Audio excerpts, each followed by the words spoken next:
Dördüncü TUSİ inkubasiya proqramı uğurla başa vuran 16 startap komandası layihələrini təqdim edib. Vətəndaşlara xidmət və sosial innovasiyalar üzrə Dövlət Agentliyinin İnnovasiyalar Mərkəzi tərəfindən icra olunan Gələcək üçün Bacarıqlar layihəsinin qalibləri müəyyən olunub. Dördüncü TUSİ inkubasiya proqramını uğurla başa vuranlardan biri də Fərid Mürşidlüdür. Gələcək üçün Bacarıqlar layihəsinə qoşulan gənc iştirakçı küçə heyvanlarının qidalanması üçün ağıllı vending sistemi hazırlayıb. MIO layihəmizdir. Bu pişiklər üçünkü ağıllı vending sistemidir. Hansı ki, küçədə olan pişikləri çox sürətli bir şəkildə vaxt itirmədən yemləməyə kömək edir. Burada gördüyünüz bizim öz dizaynımızdır. Bu dizayn sayəsində normal vending cihazlarından fərqli olaraqdan biz məhsul sayını 400-ə qədər artırırıq və siz sadəcə rahat bir şəkildə gəlib QR oxudaraqdan və yaxud da birbaşa NFC ilə ödəniş edərəkdən bu pişik yeməyini alırsınız və istifadə edirsiniz. Gələcək üçün Bacarıqlar layihəsinə onunla bərabər 16 startap komanda da qoşulub.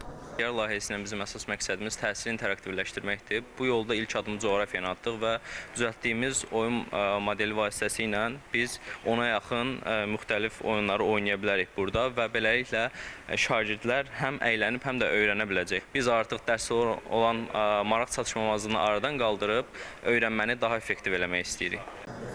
Gələcək üçün Bacarıqlar layihəsinə Bakı Ali Neft Məktəbinin tələbələri hazırladıkları satış məsləhətçilərini əvəz edən tətbiqlərini təqdim etdilər. Sizi SOCAR-ın Bakı Ali Neft Məktəbi ailəsinin tələbələri olaraq xoş gördük. Layihəmiz haqqında qısa məlumat verək. Layihəmiz elektron cihaz mağazalarındakı satıcıları əvəz edir bir növ. WisePick vasitəsilə texniki biliyindən asılı olmayaraq istənilən alıcı büdcəsinə və ehtiyacına uyğun mobil cihazı asanlıqla seçə bilir. Düşünün ki, kiçik bir büdcəniz var və mobil cihaz almaq axtarırsınız. O zaman sizin o kiçik büdcənizlə ehtiyacınız qarşılayacaq mobil cihazı sadəcə WisePick seçə bilər. Dördüncü TUSİ inkubasiya proqramı çərçivəsində ən yaxşı 3 layihəyə InnoLand İnkubasiya və Akselerasiya Mərkəzinin rezidenti olmaq imkanı yaradılıb.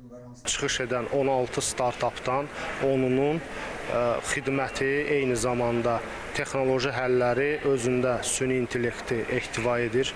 Startaplarımıza gələcəkdə uğurlar arzu edirik və inanırıq ki, onlar öz həlləri ilə, öz məhsulları ilə iqtisadiyyatımıza real töhfələr verəcək. 18 universitet və akademiya ilə layihə çərçivəsində fəaliyyətimizi davam etdirəcəyik. Birinci yer tutan startapı bu il İstanbul Take-Off Summitində Azərbaycan pavilyonunda öz startapını, öz məhsulunu təqdim edəcək.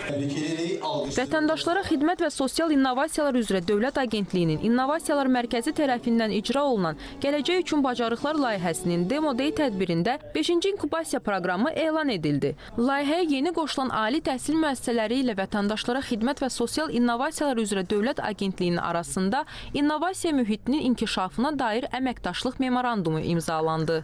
Mihin Hacıyeva, Zahir Zahidoğlu, ASTV Xəbər.